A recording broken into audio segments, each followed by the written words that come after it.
Kumusta na kayong lahat mga kababayan? Lalong-lalo na dyan sa bansang Pilipinas.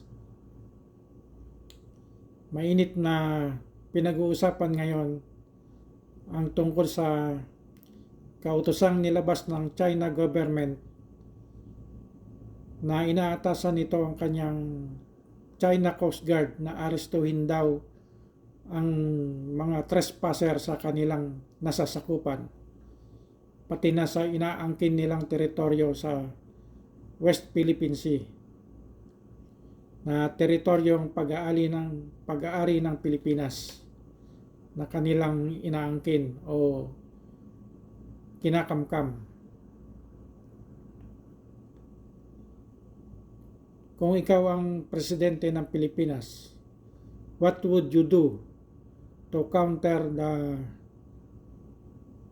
ruling na pinalabas ng China government sa China Coast Guard? O ano rin ang yung gagawin na kautusan sa iyong Philippine Coast Guard? At what would you do also para lumapit ang China sa Pilipinas upang pag-usapan ng maayos ang tensyonadong nagaganap sa West Philippine Sea? Kailangang maunang lumapit ang China sa Pilipinas at hindi ang China at hindi ang Pilipinas ang lalapit sa China. Kailangang China ang lumapit para mapag-usapan ang mga bagay-bagay sa West Philippine Sea. Anong gagawin mo para lumapit ang China sa Pilipinas? Halimbawang ako ang presidente ng Pilipinas, ay ipag-uutos ko sa Philippine Coast Guard na arestuhin din ang sino mang magiging unruly o maghahasik ng kasamaan sa West Philippine Sea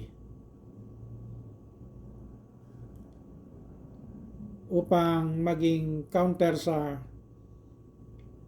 ruling na pinalabas ng China government, upang maramdaman ng China government na ang Pilipinas ay handang lumaban sa kanila kahit na sila ay isang dambuhalang bansa, sapagkat lalaging ang Pilipinas ay nasa tama at handang ipagtanggol ang teritoryo nito sa anumang paraan. Sapagkat kung titingnan natin ang history ng China at sa mga nakaraang inkwentro nito sa iba-ibang bansa na pinagtangkaan din itong kamkamin, kagaya ng sa Indonesia, sa may Natuna Island ay pinagnasaan ng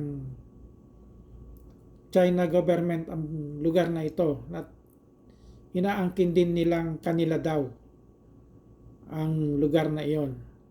Ngunit pumalag dito ang Indonesian government at nagpakita ng lakas at kahandaang lumaban sa China. At sa pangyayaring iyon ay umatras ang China. Maging sa bansang South Korea ay pinagnasaan din ng China country ang lugar ng South Korea, ngunit pumalag ang South Korea sa pangyayaring iyon.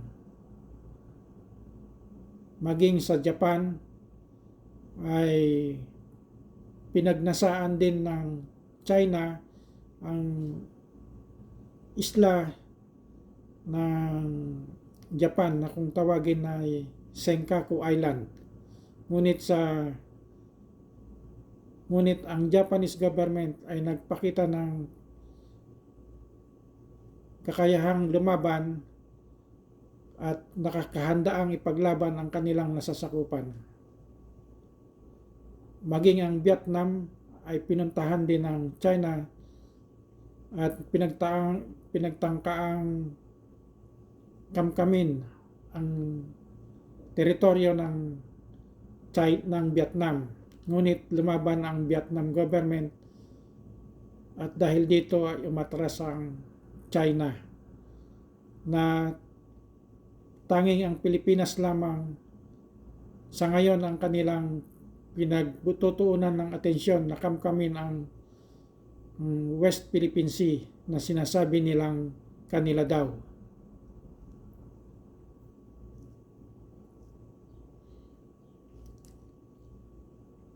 Ngayon naman, kung ako ang presidente ng Pilipinas, ang gagawin kong dahilan upang lumapit ang China sa Pilipinas at makipag-usap tungkol sa West Philippine Sea, ang gagawin kong paraan ay papahinto ko ang pagdating ng mga turistang Chino o China sa Pilipinas, at ipapahinto ko rin ang pagpapadala ng OFW sa Hong Kong, na kung saan ang Hong Kong ay under the influence of China government. At pangatlo ay papahinto ko ang pakikipagkalakalan sa bansang China. At hihimukin ko rin ang lahat ng mga bansang kumakampi o kakampi ng Pilipinas na huwag nang makipagkalakalan sa China, na kung maaari ay hinto na nila ang pakikipagkalakalan dito upang maramdaman ng China na nagkakaisa ang mga bansa laban sa kanya, at upang lumapit ang China sa Pilipinas upang mapag-usapan ang hidwaan sa West Philippine Sea, na kung saan na ang dapat na ang sa Pilipinas ay sa Pilipinas at ang sa China ay sa China, na kung saan din na ang lahat ng inangkin ng China na mga isla ng Pilipinas o bahura ay ibalik sa Philippine government.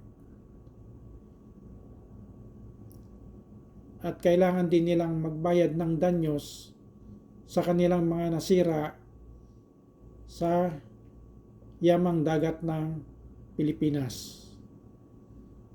Kung bago ka pa lang sa aking channel, please like, share, and subscribe para updated ka sa mga bago kong video. Thank you.